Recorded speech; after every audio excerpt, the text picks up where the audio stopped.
But just wearing a device that doesn't tell you exactly what to do with it creates more anxiety than anything. And here's the other thing too. These devices don't know.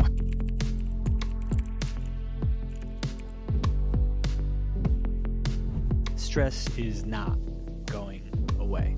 How we manage stress is where the magic is. The question of how we can improve our performance and manage our stress is quite a popular topic these days, a question that scholars, doctors, researchers, and experts consider whether it's flow, recovery, data, or a mix of everything. On today's episode, please welcome Dr. Erik Korem, the CEO and founder of AIM7, a world-class team of coaches that help you turn your wearable technology into actionable insights to optimize your recovery and, in turn, your life. Erik is also the host of the Blueprint podcast and spent 16 years in football in the form of the NFL, Division I collegiate sports, and also is an entrepreneur and athlete himself. So, Erik, it's awesome to have you on the show. How are you today, sir? That's a wonderful intro, man. I feel very I'm a little embarrassed. So I'm doing good today. I really am. It's Friday. It's nice weather. And I'm gonna break bread with some friends tonight, so it's a good Friday. Gotta always appreciate getting together with people that we care about as the week winds down. Let's start off by talking about something that I brought up at the top: stress. Mm-hmm.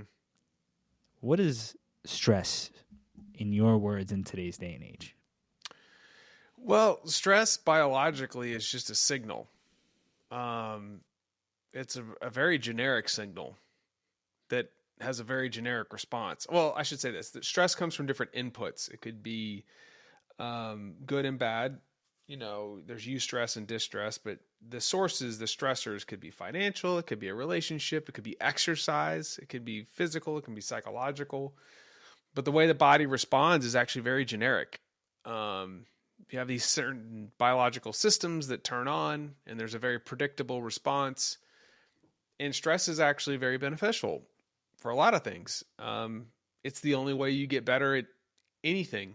If you want to improve physically, you have to, exercise, right? Like if you want to get stronger muscles or improve cardiovascular system, you stress the system. If you want to learn a new skill, you deliberately engage in learning, which is rough sometimes. It's agitating, but that's what creates these neuroplastic changes in the brain. The key is adapting to stress. So biologically, you either adapt and get better, or you maladapt and you get sick, injured, or ultimately you could die.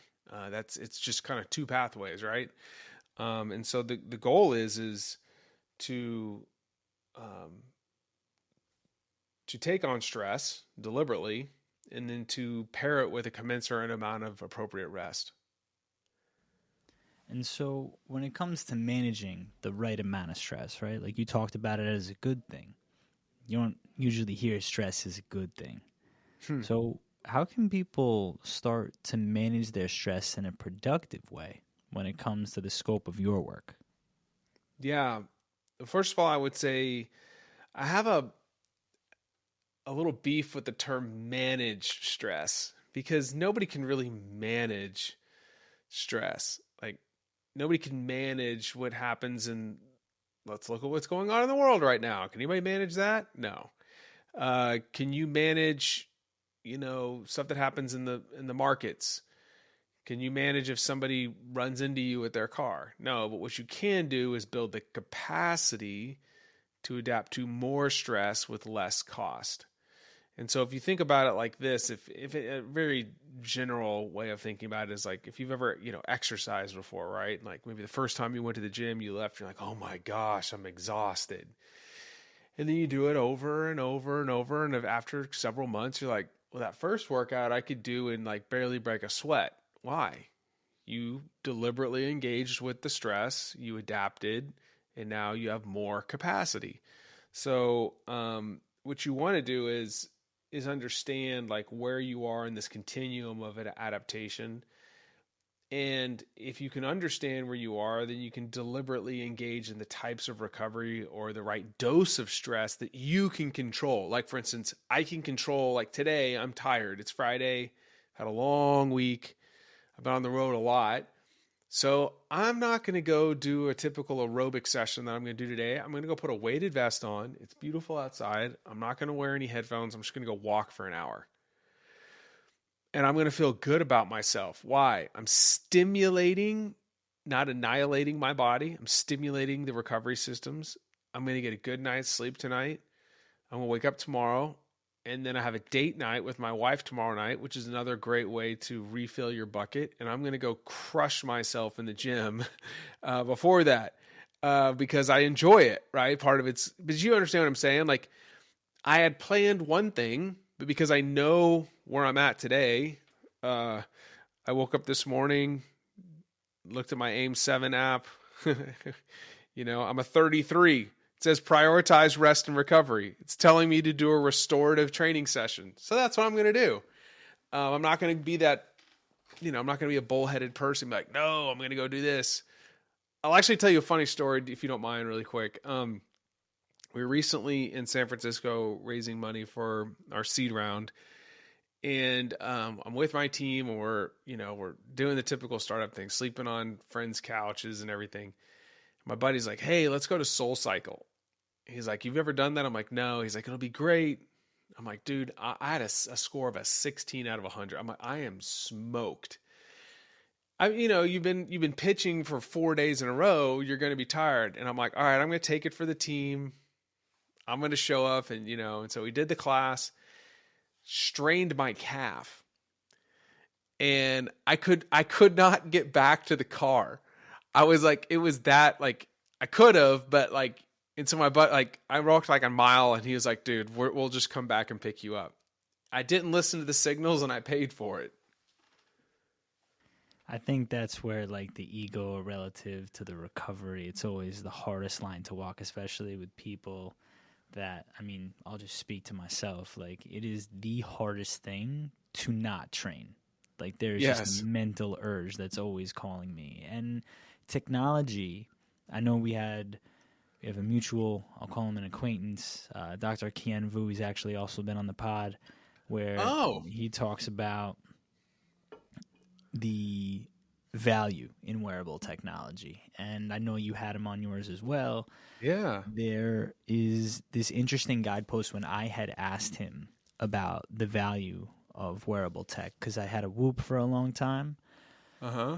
It started to mess with my mood. I found that even if the insights were extremely informative, it just became too much data, as much as I had learned, and we can get into all that. But he talked about the inaccuracy of these devices, and he talked about them in relation to anything between 30 and 70% of inaccuracy. And then he proceeded to talk about how they're good to track trends. And for me, that was definitely informative. But I'm curious from your perspective, how do you view the role of wearable technology as an asset in today's society? Well, first of all, I love Kian, but it depends on the metric. So caloric burn, for instance, can be wildly inaccurate. Things like heart rate, depending on the device, or step count, it really just depends on the device. Like, some of these things are really, really accurate. So for instance, like sleep. These devices are really good for determining when you went to bed, when you woke up, and how long you slept. They're very accurate because there's years of accelerometry data, okay, from laboratory tests. But they're not good at sleep stages. So if anybody's got a Whoop or an Aura and it says you had this much deep, don't even look at it. It's not valid. And I'm actually going to drop a link in the chat. We built this site. Have you seen this yet, Jonathan? I don't think so. We had a postdoc work with me for 3 months, and we built what is now the #1 resource on the web. We're back and forth with Nature on the accuracy of wearable technology for #1 on Google. And what we do every single month is the new scientific literature that comes out. We give you per device how accurate it is for every single category. And we've been cited by major outlets. And we just actually released one yesterday that I'm really proud of. This is a 3-month project on recovery tools, saunas, cold tubs, everything you can ever imagine. And we've done a ridiculous amount of research to be like, this is what it actually does, and this is where it should be useful in recovery. So anyways, these are, I think, free resources that we build for the public because we want people to make informed decisions. Back to your question on what's the place of these things. First of all, research demonstrates, there was a great study with Oura rings that was published in the Frontiers of Physiology that demonstrates that wearables do not change long-term health behavior. They just measure it. They're just measuring what you do. But here's the big but. If you pair it with a very specific goal and you give the user real-time feedback, encouragement, and education, they can be used to change health behavior. So I see it as a part of the problem, a part of the solution, sorry. But just wearing a device that doesn't tell you exactly what to do with it creates more anxiety than anything, to your point. And here's the other thing too. These devices don't know how you feel. So like I have an Oura ring on right now. I think it's a great device. As a matter of fact, I think they're one of the more reputable companies when it comes to research, right? I think they're a stand-up organization. However, they don't know how I feel. So some days it's like, Eric, you're a 90. And I'm like, no, because it's actually indexing on certain things inappropriately. And I don't want to go into that detail. That's kind of part of our IP. But what we do in AIM-7 is we actually assess how you feel in a very unique way. So our algorithms blend how you feel plus wearable data to create very personalized recommendations. So to your point, there's a whole lot more to the picture than just static data coming off a device. It has no context. It's very important to note that, well, first off, I want to mention that I'm going to be dropping the link that you just shared with me in the show notes so people can go ahead and access it and see all of the unique insights that are offered here. On average, wearable fitness devices underestimate step count by 9%. That is definitely a new piece of data for me to consider. Yeah. Some devices are better than others, though. Well, I think, like, for me, at this point, I'm tracking my steps. I remember, because Whoop's whole thing is steps don't mean anything, right? That's completely bogus because the scientific literature... Sorry, I don't want to cut you off. Go ahead. No, We're please. both in agreement on... Yeah. I think it's really... I had a little bit of disdain for it because it governed a lot of my thought process for maybe like 6-7 months where I'm like, oh, steps don't matter, but they do. Need activity is extremely important. But seeing as you're the expert and my interest as it pertains to your expertise would be around high performance and how you go about tapping into high performance from a physiological and evidence-based perspective. Now, can you please give the audience a bit of background on what AIM-7 is? Yeah, so we turn wearable technology data into personalized recommendations for exercise, sleep, and mental fitness. I'll give you a big 50,000-foot view. Go back to my time in sports. So over a decade ago, I went to Australia because I wanted to learn about the emerging world of sports science and athlete wearables. And so I came back with the first little suitcase of tracking units. This is before Apple Watch existed. This is kind of Fitbits somewhere in the, people started wearing these. So we started putting these on football players. I was at Florida State. And we really wanted to understand what was happening in the game, in practice. Nobody ever quantified it before. Well, we had millions of data points coming off these devices. They were connected to GPS satellites. They had accelerometers, magnetometers, gyroscopes, crazy stuff. And I'll never forget, I brought reports to the head coach. It's just data. And he's like, what am I going to do with this? And I was like, I don't know. And that did not work out well for me. And that's when I kind of realized like data with insights just completely useless. So I ended up hiring a NASA propulsion engineer. They had just cut the space program. And this guy comes in and he's like helping me organize it. And then we could use it. When we were able to turn it into actionable recommendations, our team had an 88% reduction in injury the next year. And we went on to win a championship. The NFL flies in, like, what's going on here? And it blows up. It is all over now every game you've ever seen tracked. It opened a multi-billion-dollar market. So my purview on the consumer space is like, we got data, but it's not useful unless it's an actionable recommendation for you today. And that's the problem we're solving. We have 5 pillars: exercise, sleep, mental fitness, and nutrition, and fostering healthy relationships. Why? Those are the 5 key things that if you engage with them at a certain level are the unlock for longevity. The literature is very clear. Going back to Whoop's misguided point on steps, there was a paper that just came out that as little as 2,800 steps a day can significantly impact all-cause mortality. 7,000 steps a day impacts your risk of cardiovascular disease. Like it kind of like the drop off is huge. Once you get to 7,000, 8,600 is kind of like the drop off point for improving, reducing all cause mortality. So there is a ton of research on this. We know the same thing for exercise, for sleep, engaging with healthy relationships.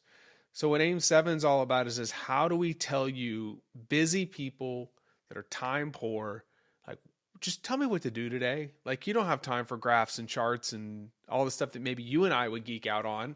People just want to know, like, from a trustworthy, reliable resource, like, what do I do to look, feel, and perform better? I love how you distilled it into this concept of, and it's similar to having like the best nutrition plan in the world. If you don't act on it, it doesn't matter. So I think that when people access the data, they think that putting on the technology actually correlates with the health improvements. But as you outlined, there's a behavior change required, and the data helps guide that behavior change in a customizable way. And it sounds like AIM 7 is a light in that journey that people can trust in order to start to make effective and sustainable behavior changes. There's this definition of resilience, and I think it also aligns with how you look at adaptability. And it comes from someone that I've studied and appreciate his work very much, Stoic sports scientist, Mr. Ross Edgley. I'm not sure if you're familiar with his work. This dude is as badass as they come. Swam around Great Britain in, I think it was 167 days without setting foot on land, like put a 100-pound tree on his back, did a triathlon, scaled the rope as many times as it took till he reached the height of Mount Everest. That he's done some really, really cool things. Definitely think you should check out his Yeah. How do you spell his last name? Edge. E-D-G. Well, I guess it's spelled wrong. E-D-G-L-E-Y. Wow. I'm going to look this guy up. Sounds like a fascinating person. So I've read all his books, and he talks about this concept of resilience, as resilience is suffering strategically managed. And it also aligns with your approach, at least in my opinion, of adaptability, stress versus rest, our ability to adapt. When did you start thinking about the problem in this way, about stress versus rest and our ability to adapt? These are really great questions. We were tracking what players were doing, but that's one thing. So there's 2 things as a sports scientist you want to understand: objective and internal and external load. External load is what you did. Internal load is how you responded to it. So this is early days. We're measuring heart rate variability, which is a good peek into the autonomic nervous system. We're measuring direct current potential of the brain, which is an indicator of how the central nervous system is adapting. And we started noticing that, like, elite athletes or tactical athletes, like special operators, the best of the best of the best, were incredibly resilient to psychophysiological stress. They could take on a tremendous amount of stress and they would just rebound. Like it looks like you didn't even do anything to them. Then you would take somebody that maybe was like a starter on a Division I team, but they weren't like an All-American, and they would, like a normal person, have a dip, and it would take some time for them to rebound. So I'm like, okay, how do we build this capacity into anybody to adapt to more stress? And so, basically, like, the human body is an adaptation machine. How can we facilitate that process faster? And it's multifactorial. It includes physical and psychological resilience, the ability to, there's a lot of components to this. And so we would look at an athlete and go, okay, where are their strengths and what are their limiting factors? And then how do we bring up those limiting factors so that they can adapt faster and faster to stress? Because the athlete that could train their skill the most frequently under an environment that was most similar to a game, and they could do it without getting injured, most likely, if they have a good genetic potential, they're going to achieve their potential. But if you get injured and sick and so all this kind of stuff, and you can't train at a high level, well, you're just not going to get better. So that's where the idea came from, is like, how do we build this, I don't want to say superhuman capability, but this ability to adapt faster so we can train more and get better. How do you draw the line between high performance and the data-backed actionable insights and the David Goggins mentality? For me, it is like the finest of lines, where I know, as, someone who's an enthusiast in the realm of, sports science, and also has this military background, like head through the wall type of approach, and I've experienced the drawbacks of both. How do you rationalize action? Yeah, so, okay, there are certain jobs that require a bit of like when I was a football player, like, you just dealt with the pain to a certain degree because that's part of the job. The problem with the David Goggins mindset is it works well for him. People like David Goggins, though, often make terrible teammates, because all they think is like, well, this is just get hard. It's like, well, that's just not real. Like, put him in like a corporate environment or like a diverse group of people, like, it's not going to work out well. It's also kind of like so a good friend of mine, Dr. Alex Arbach. Did you ever hear that series we did on the 4 stress mindsets on the Blueprint? I put that one in the links. People would love this episode. Awesome. We talked about the 4 stress mindsets. I'll send it to you. But one of them was the David Goggins mindset. And then the other one is like, hey, failure is a learning opportunity. That's also a terrible mindset. Like, you never want to go into competition thinking I can learn from failure. Do you think Michael Jordan was thinking that when he had the ball in his hands? No, he's like, I'm going to go freaking win. Yeah. So I'm the same way, in the sense that, like, I'm like, I'll just be very authentic with you. Like, I push really, really hard. And if I ever sense that a teammate's not pulling the rope the same way, my first reaction is to, like, what the heck's wrong with you? But that's like, every situation is complex, multidimensional, and relative. You have no idea what somebody is going through behind closed doors. And so I know that this is more like a team thing, but like, those type of folks typically make terrible teammates. You're not always going to want to be led by that type of person. I don't think he was ever a leader, was he? He was just a SEAL. That's probably that's an interesting characterization, because at the same time he's extremely motivational, right? So he has a lot of people looking to his content and forms of influence, but at the same time, as a team leader, I can't say in reading his books, watching the interviews, that I can recall him being deemed a leader. No. Now, Jocko, who's another, I mean, look, man, I've got friends that, the guy that's a VP of player development, his name's Brian Decker. Very public story. He ran the schoolhouse at Bragg, and he's a Green Beret, very different type of leader. Very intellectual, freaking hardworking. Those guys go through the grinder, but he's listening and he's thinking, and he knows how to push the buttons at the right way. And so, like, Now, you don't have to act like that. And also, the SEAL community is different than other communities. Sure. They have different jobs. So anyways, I just think I just think it's really important that we look at these mindsets and put them in the context they are in. Good for David Goggins. If what he's said and done has helped some people, then that's awesome. I personally am repulsed. I'm turned off by that. I don't enjoy somebody just telling me to get hard. I'm like, dude, you don't know what I'm going through. like have a little compassion or sympathy. Sometimes people need a swift kick to the rear end. I got kids, right? And sometimes they need to be like, hey, you just need to suck it up a little bit and go do the hard thing. Otherwise, you'll never be able to build that resilience, to your point, right? I think it's a very interesting take because as a fan, as an athlete, as a soldier, there's a great saying, actually. When your commander tells you to attack and you're 20 years old, you say where. When you're 30 years old, you say how. And when you're 40 years old, you say why. The wisdom comes as you grow wiser.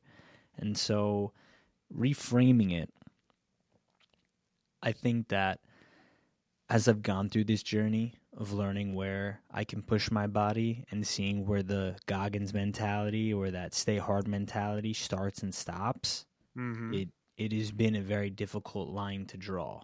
And so that's where the strategic, managed suffering becomes appealing because it becomes mindset relative to the data and reframing the stress to prevent the burnout. And on that note, it's something that you had kind of addressed in regulating your nervous system in the episode with Lauren Murphy. And you went through this aquatic New Jersey accent training experience. What was that like? I know that you shared some of the insights in the episode, but for the audience here who's unfamiliar, I'd love for your feedback on what it was like to train underwater. Oh man. That was it. So Lauren Murphy is a MMA fighter, good friend of our family's. My wife actually is a physical therapist. We're all jiu-jitsu practitioners, but my wife's actually a brown belt now and has been training with Joe and Lauren for a long time. So Lauren started a Deep End Fitness. These two former MARSOC guys started this deal, and it's underwater training, and they do a really good job, as they say, of engineering stress. And I'll be quite honest, one of the biggest fears I've had my entire life is drowning. So I went and did this, and it's like you're doing, treading water, and you do a side stroke with a weight over your head. All the tests I did well. Can you drop to the bottom of the floor? Can like kind of in like that dead man's position, bottom of the pool, come up, do all this. I did okay. But then it was like this, you're swimming across, then you swim underwater, like, I don't know, 15 meters or something. I don't know what it was. And then you pick up a weight and you have to walk with it and you set it down and you go up to the top and you have to do this back and forth. Well, like, I freaked out at one point. Like, I thought I was going to drown, right? And it was kind of scary. And, Lauren comes over and, she gives me like, she swims over and, she's got the whatever it is, the little thing I can rest on. And I'm like, okay, I'm going to practice my breathing.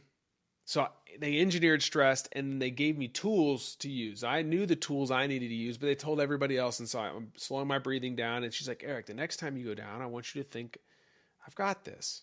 I'm under control. And I did that. And guess what? I was able to move the weight further. And so I think there is this like deliberately engineering stress and then putting yourself in that situation and then executing under that stress. It's the same thing in football or any other sport I've ever trained. You always teach the skill in a low stress, low speed environment. And then like, former military, what do? You learn how to draw your weapon, aim and shoot, aim and shoot, aim and shoot. And then you add complexity, right? And then once you add complexity, if you're, if you go up to the, if you're in these special military units, you're shooting live bullets, right? It has to be as real as it possibly can. But you don't do that day one or somebody's going to die. You slowly inoculate them to that stress, and then you make it so real and so close to the real thing that when they actually experience it, they've been inoculated and they're prepared as much as they can be, right? And there's always that room where like you haven't done it and then you have to actually do it. But when you've trained enough at the right speed, right tempo, right stress, right scenarios, and you have the right team around you, you can execute, or you can have the confidence that you can execute. It's that concept of graduated pressure, where slowly you're taking on more, teaching your body to adapt to that stress. So, Yes. In terms of the podcast and the newsletter, what can people expect to find when they come across your content? Man, I hope they find somebody that's authentic and just on the journey to learn. So first of all, I appreciate the opportunity. The blueprint started out as like, I just wanted to interview really smart people. And then, I started realizing like, what are the, Same. Yeah. It's a pleasure. It really is like an amazing opportunity to interview really smart folks. And then the next thing was like, okay, what is it that people need if they want to lead themselves and thrive? They need the wellness tools. So I say cutting edge science, leadership, life skills. And so we distill the podcast down to like 15 to 20 minute episodes. So if you're busy, you can come and learn something. And then the newsletter, it's called Adaptation. And every Friday, I just send you something for your mind, body, and recovery. Something I'm learning, a resource, a tool, something actionable. And I hope that it's beneficial. So I'll give you links for that. I really appreciate you sharing that.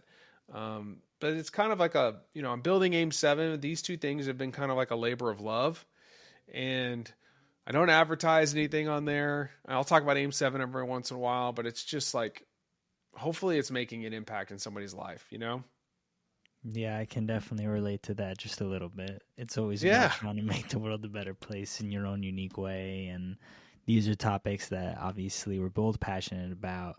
And to hear and learn about your take on adaptability, resilience, the data to action gap, how people can start to make strides in their recovery, in their lifestyle, to start to build a dream life that they're proud of.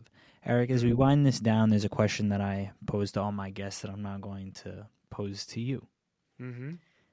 If the future version of yourself from 10 years from now, assuming he's in that ideal spot, were to fly in and offer you some advice in order to get there, what do you think he would say to you?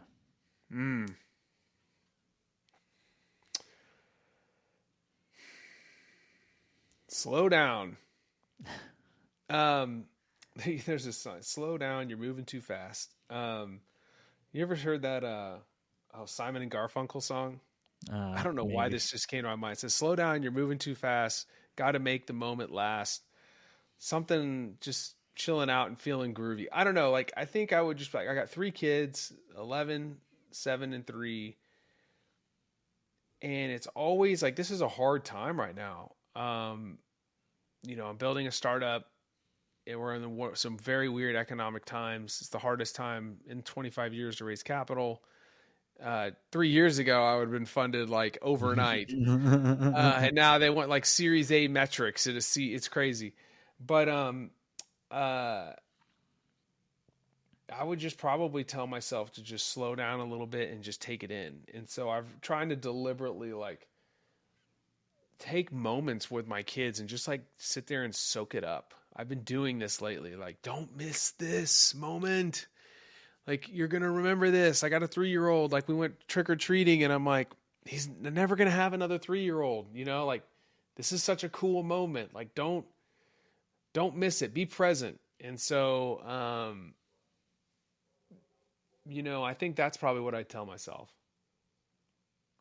Family first, always. I'm a new father, 10-week-old baby girl. She's congrats. Thank you. She's the most amazing thing. And it's funny because I'm interviewing a lot of dads, new dads, and, by happenstance. And it's always the same thing. It goes super fast and make sure you're present in every moment. And I try to use her smile as a trigger There you put my go. phone down, like to be engaged and to not miss a single moment with her precious heart. So, Erik, this has been awesome. Please let the audience know where they can find you. Yeah, I mean, I think you've told them every way. On social media, it's just at Erik Korem. I'm on Instagram and LinkedIn and X now, I guess would you call it. But if I can be of service, just reach out, please. That's what we're here to do. And if you want to give AIM 7 a try, we have a 7-day free trial, and I'd love to get your feedback. We got some really exciting stuff coming out. I don't know when this is going to air, but we're about to release personalized and contextualized resistance training programs that adapt with your stress, adapt with your time demands, and then we have an AI coach we've been building for 2 years that was coming out, God willing, around January 1. That has been a labor of love, and I'm really excited to show that to the world. Awesome. Well, thank you for coming on the show to share some of your insights, and I'm sure the audience will be following up with you soon. Thank you, man. Thank you. I appreciate it.